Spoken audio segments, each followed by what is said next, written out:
दोस्तों आपका अपना YouTube चैनल आदर्श कोचिंग में स्वागत है। तो दोस्तों आज हम लेके आए हैं आप लोगों को क्लास 12 का सारणिक।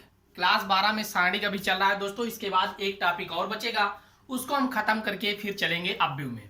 तो दोस्तों आज हम लेके आए हैं जो सारणिक दिया होता है दोस्तों, उसमें से आपसे पूछा जाता है उप सारणिक और सहखंडज। जब आप उप सारणिक ज्ञात कर लेंगे तो उप सारणिक जब आपको पता हो जाएगा तो आप उससे सहखंडज निकाल लेंगे। जब आपको सहखंडज ज्ञात हो जाएगा तब आप इनवर्स यानी ए इनवर्स यानी परिवर्त अव्यव आप ज्ञात कर लेंगे। तो आज हम देखते हैं दोस्तों सारणिक से उप सारणिक निकालना और सहखंडज निकालना। तो देखते हैं, पहला क्वेश्चन दिया है दोस्तों, यानी दो रो और दो कॉलम, दो पंक्ति और दो कॉलम का क्वेश्चन सारणिक है दोस्तों। पहला क्वेश्चन दिया है आपका, दिया है 3 5 4 -3। अब ये दिया है दोस्तों, इसमें से आपसे पूछ रहा है कि प्रत्येक अवयव, इसमें दोस्तों कुल 4 अवयव हैं, यानी 2 रो है 2 कॉलम, टोटल 4 अवयव हैं। इसमें से आपसे पूछा जा रहा है कि प्रत्येक का उप सारणिक तथा सहखंडज ज्ञात करना है। पहले आप उप सारणिक ज्ञात करेंगे। उप सारणिक होता क्या है दोस्तों? सारणिक में आपको हम बताए थे कि अगर हम 3 को लेते हैं तो आपको उसके सामने का ना तो रो लिखा जाता है ना तो कॉलम लिखा जाता है, जो बचेगा वही पार्ट आपका क्या कहलाता है? उप सारणिक। जैसे आप यहां लिखेंगे, यहां पे आप लिखेंगे दोस्तों 3 का उप सारणिक।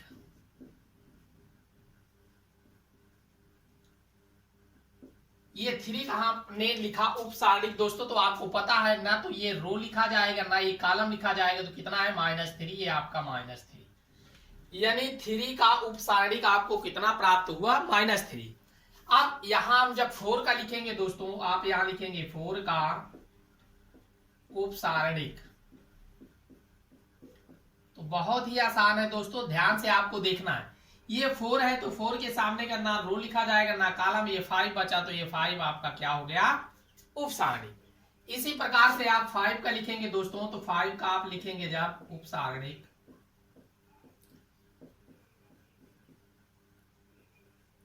आपको पता है जब इस 5 को लेंगे ना तो ये रो लिखा जाएगा ना ये कॉलम लिखा जाएगा। तो क्या आया? 4। फिर जब आप -3 का लिखेंगे उप सारणिक,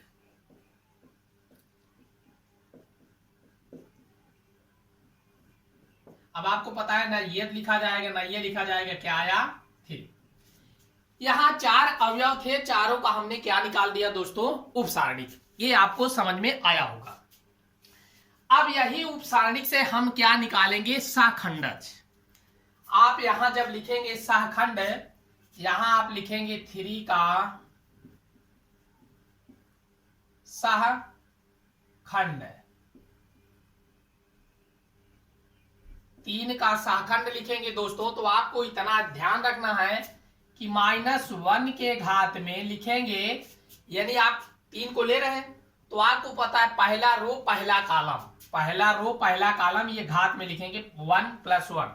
1 + 1 का मतलब हुआ कि पहला रो है पहला कॉलम है, फिर इनटू करके 3 का उप सारणिक, यहां लिखेंगे 3 का उप सारणिक। अब ये समझ लीजिए, चाहे इसको सूत्र समझ लीजिए चाहे आप लिखने का नियम, यानी सहखंडज जब आप निकालेंगे तो आपको पता है कि -1 लिखेंगे, उसके घात में जब पहला पद लेंगे तो पहला रो पहला कॉलम ऊपर लिखा जाएगा और तीसरे का जो पद लिखा जाएगा उसका उप सारणिक। तो आपको पता है दोस्तों, अगर -1 के घात में सम संख्या है, घात में सम है तो प्लस में आता है, -1 के घात में विषम है दोस्तों तो ये आपका आएगा माइनस में। इतना ध्यान देना है, जब घात सम है तो प्लस में आएगा, जब घात विषम है तो क्या आएगा? माइनस में आएगा। अब यहाँ पे आपको पता हो गया, 1 में 1 जोड़ेंगे दोस्तों प्लस हो जाएगा, यानी 2 हो जाएगा। -1 के घात में 2 आ गया तो सम संख्या आ गया। 3 का उप सारणिक कितना है? -3। तो आपका ये कितना आ जाएगा? -3 ही आएगा। यानी 3 का सहखंड और 3 का उप सारणिक दोनों का समान ही रहेगा। फिर उसके बाद हम लिखते हैं 4 का, यहां लिखेंगे 4 का सहखंड। जब 4 का सहखंड लिखेंगे दोस्तों, दूसरा पद लिया गया -1 के घात यहाँ 1 ही रहेगा प्लस, यानी ये रो है ये कॉलम, पहला रो का दूसरा कॉलम।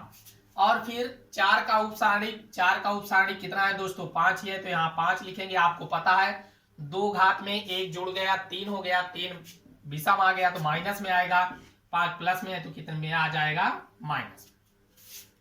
फिर उसके बाद दोस्तों 5 का जब सहखंड लिखेंगे आप,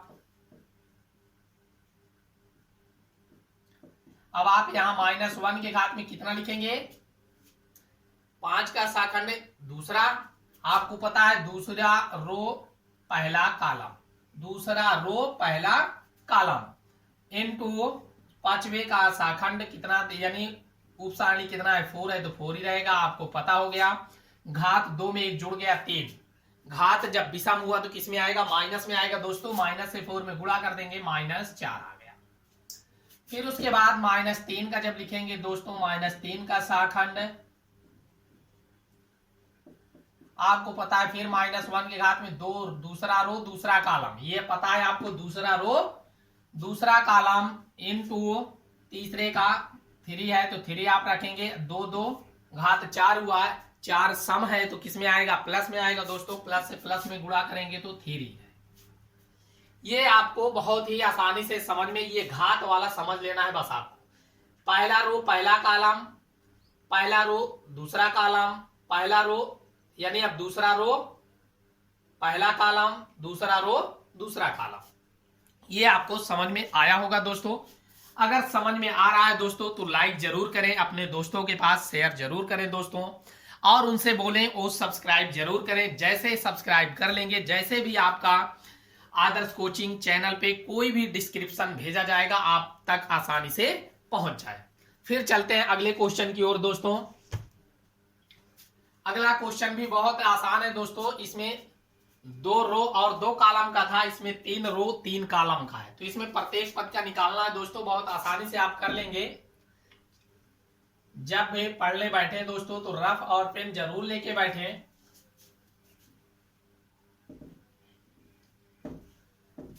दूसरा क्वेश्चन है आपका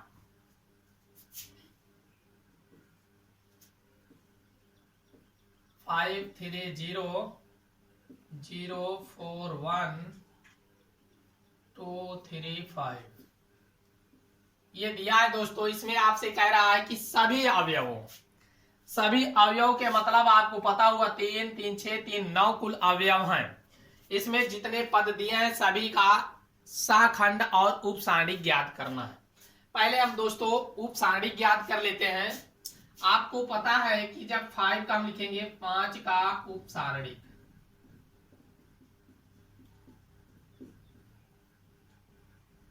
हम बताए हैं कि जब उपसारणिक लिखेंगे आपको दोस्तों पता है 5 को लिया तो ना तो रो लिखा जाएगा ना कॉलम लिखा जाएगा, इतना आपको लिखा जाएगा। तो आप इसको हल करेंगे 5 चौक 20 माइनस 1 से 3 में गुणा करेंगे 3, 20 से 3 घटाएंगे कितना आया 17। फिर उसके बाद जब 0 लेंगे दोस्तों 0 का उपसारणिक लिखेंगे, क्योंकि आपसे कहा गया है प्रत्येक पद का उपसारणिक निकालना है। अब जब 0 लिया दोस्तों ना तो ये लिखा जाएगा ना ये लिखा जाएगा, 3 5 15 लिखा जाएगा, माइनस 0 से 3 में गुणा करेंगे 0 बराबर कितना है 15। फिर उसके बाद 2 का लिखेंगे, जब 2 का उपसारणिक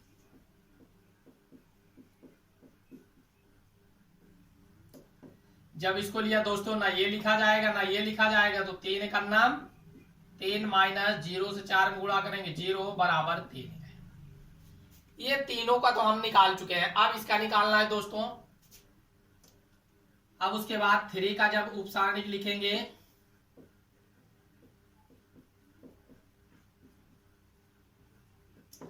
अब न ये लिखा जाएगा ना ये लिखा जाएगा, 0 से 5 में गुणा करेंगे 0 रहेगा, माइनस 1 से 2 में गुणा करेंगे 2 रहेगा, 2 से 0 घटाएंगे माइनस। फिर उसके बाद जब 4 का उपसारणिक लिखेंगे दोस्तों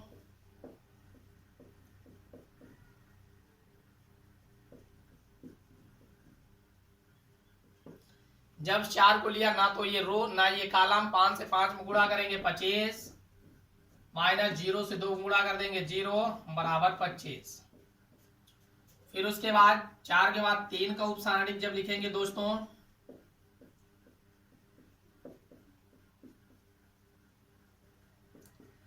अब आपको पता है इस 3 को लिया तो ना ये रो ना ये कॉलम, यानी ना तो ये रो ना ये कॉलम, तो 5 करना 5 माइनस 0 से 0 में गुणा कर देंगे 0। यहां तक तो दोस्तों हो गया। अब 0 का जब लिखेंगे आप 0 का उपसारणिक,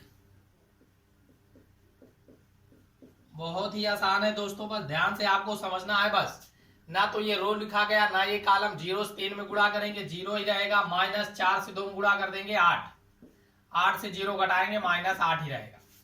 फिर उसके बाद 1 का जब उपसारणिक लिखेंगे,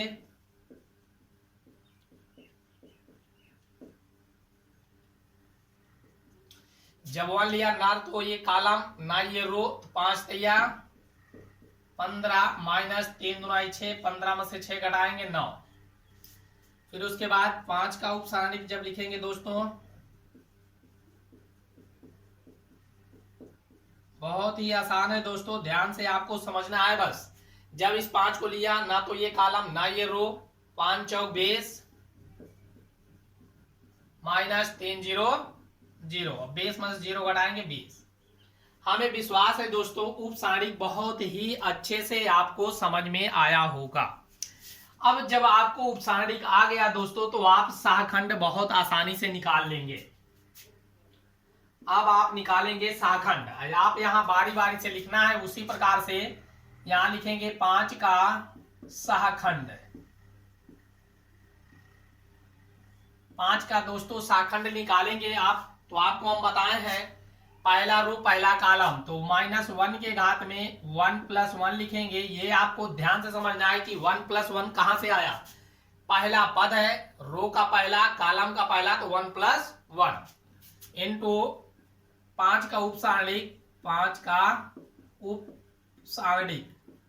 तो आपको पता है दोस्तों उपसारणिक आप निकाल चुके हैं, तो आपको हम पहले भी बता दें कि -1 के घात में अगर सम संख्या है तो प्लस में आएगा, -1 के घात में विषम संख्या है तो माइनस में आएगा। जब आप यहां जोड़ के देख लें 1 + 1 2 हो गया, 2 घात प्लस में है दोस्तों, तो ये प्लस में ही आएगा।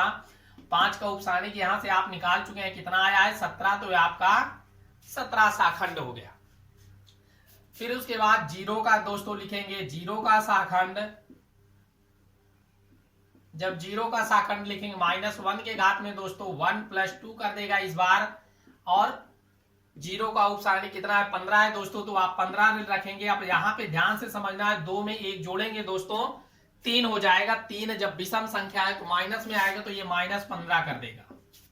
फिर उसके बाद जब 2 का लिखेंगे, 2 का सहखंड लिखेंगे दोस्तों, यहां 2 का हम लिख रहे हैं, तो आपको पता है पहला रो है दोस्तों लेकिन तीसरा कॉलम है, और इनटू 2 का उपसारणिक निकाले हैं आप 3, तो आपको पता है 3 में 1 जुड़ जाएगा 4 हो गया। जब सम है दोस्तों तो ये प्लस में ही आएगा।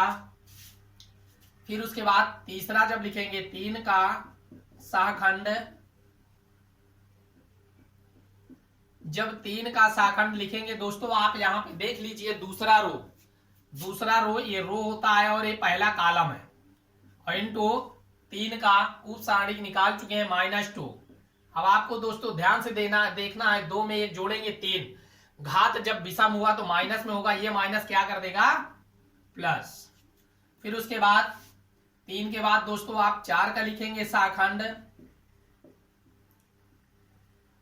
जब 4 का सहखंड लिखेंगे -1 के घात में दूसरा रो है दोस्तों लेकिन दूसरा कॉलम भी हो गया, फिर इनटू 4 का उपसारणिक आप निकाल चुके हैं कितना 25। अब यहां घात दोस्तों, घात सम संख्या है तो सम है तो किसमें आएगा प्लस में आएगा, प्लस से 25 में गुणा कर देंगे आपका 25 ही रहेगा। फिर 4 के बाद 3 का सहखंड निकालेंगे दोस्तों, बहुत ही आसान है क्वेश्चन। दूसरा रो है दोस्तों लेकिन तीसरा कॉलम, दूसरा रो तीसरा कॉलम, इनटू 3 का उपसारणिक आप निकाल चुके हैं दोस्तों, 3 का उपसारणिक कितना है 5। तो आप जब यहां देखेंगे 3 में 2 जुड़ा 5 हुआ, घात जब दोस्तों विषम है तो किसमें आएगा माइनस में, तो 5 को क्या कर देगा -5। फिर उसके बाद देखना है आपको 0 का सहखंड। जीरो का जब शाखंड निकालेंगे दोस्तों तो यहाँ -1 के घात में आप लिखेंगे तीसरा रो पहला कॉलम इनटू जीरो का उपसारणिक कितना है दोस्तों -8। अब यहां से ध्यान देना है दोस्तों, घात सम संख्या हो जाएगा तो प्लस में आ जाएगा, तो ये -8 ही रहेगा आपका। फिर उसके बाद 1 का लिखेंगे शाखंड। अब -1 के घात में आपको पता है दोस्तों तीसरा रो है दूसरा कॉलम इनटू 1 का उपसारणिक दोस्तों कितना निकाले हैं आप 9। अब आपको पता है 3 में 2 जुड़ेगा 5 होगा, 5 क्या है दोस्तों विषम संख्या है तो ये किस में आ जाएगा -9। फिर उसके बाद लास्ट है दोस्तों 5 का शाखंड। जब आप निकालेंगे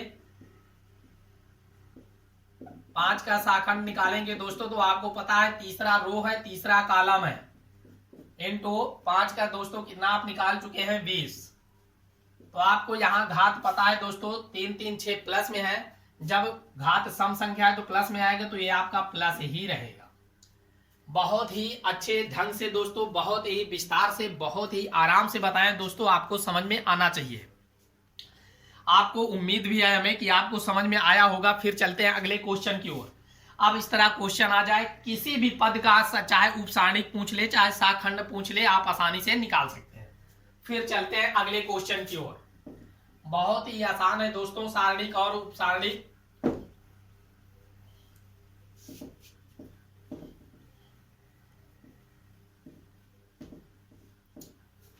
अगला क्वेश्चन है आपका, इसमें आपसे दिया है सारणिक तीसरे नंबर पे दिया है क्वेश्चन में 10 13 16 11 14 17 12 15 18 ये आपका क्वेश्चन दिया है। इसमें आपसे पूछ रहा है कि 15 का उपसारणिक तथा शाखंड ज्ञात कीजिए। 15 का दोस्तों तो आप यहां लिखेंगे 15 का उपसारणिक।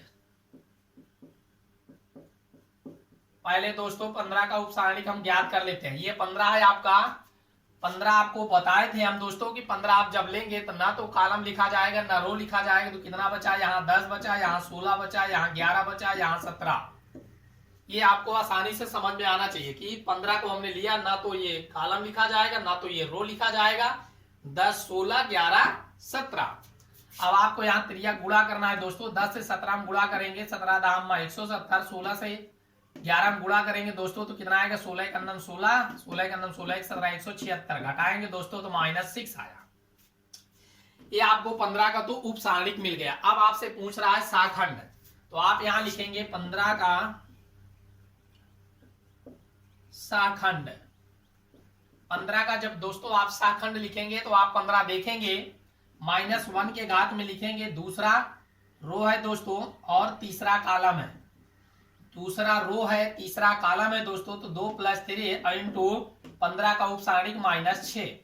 तो आपको पता है 3 और 2 किस में आया दोस्तों, विषम संख्या है तो माइनस होगा, ये माइनस क्या कर देगा प्लस। ध्यान से समझना है, बहुत ही आसान है। इस तरह आपको चाहे जितने का कह दिया जाए, आपसे 18 का पूछ लिया जाए, 18 का उपसारणिक दोस्तों, आपसे 18 का उपसारणिक जब पूछा जाए, 18 का उपसारणिक तो आपको पता है जब 18 आप लेंगे तो आपको पता है ना तो ये कॉलम लिखा जाएगा ना ये रो लिखा जाएगा, तो कितना बचेगा 10 13 11 14। अब आप इसको आसानी से त्रिया गुणा करेंगे, 14 से 10 में गुणा करेंगे 140 आएगा, माइनस में 13 से 11 में गुणा करेंगे 143 आएगा दोस्तों, आप घटाएंगे तो -3 आया। अब इस 18 का अगर आपसे पूछ लिया जाए शाखंड ज्ञात कीजिए, तो आप यहां लिखेंगे 18 का शाखंड, तो वही नियम है आपका -1 के घात में। आपको पता है दोस्तों तीसरा रो है तीसरा कॉलम है, 3 3 6 इंटू उपसारणिक -3। तो आपको पता है दोस्तों जब घात सम है तो किस में आएगा, प्लस में आएगा, प्लस आएगा तो ये माइनस में ही रहेगा -3। तो इस तरह आपका चाहे जितना क्वेश्चन आ जाए दोस्तों, आपसे चाहे सारणिक पूछे यानी उप सारणिक पूछे चाहे शाखंड पूछे, आपको आसानी से समझ में आएगा दोस्तों। तो आज यही पे वीडियो हम समाप्त करते हैं, फिर मिलेंगे अगले वीडियो में यानी कल यही टाइम। फिर कल तक के लिए थैंक्स दोस्तों।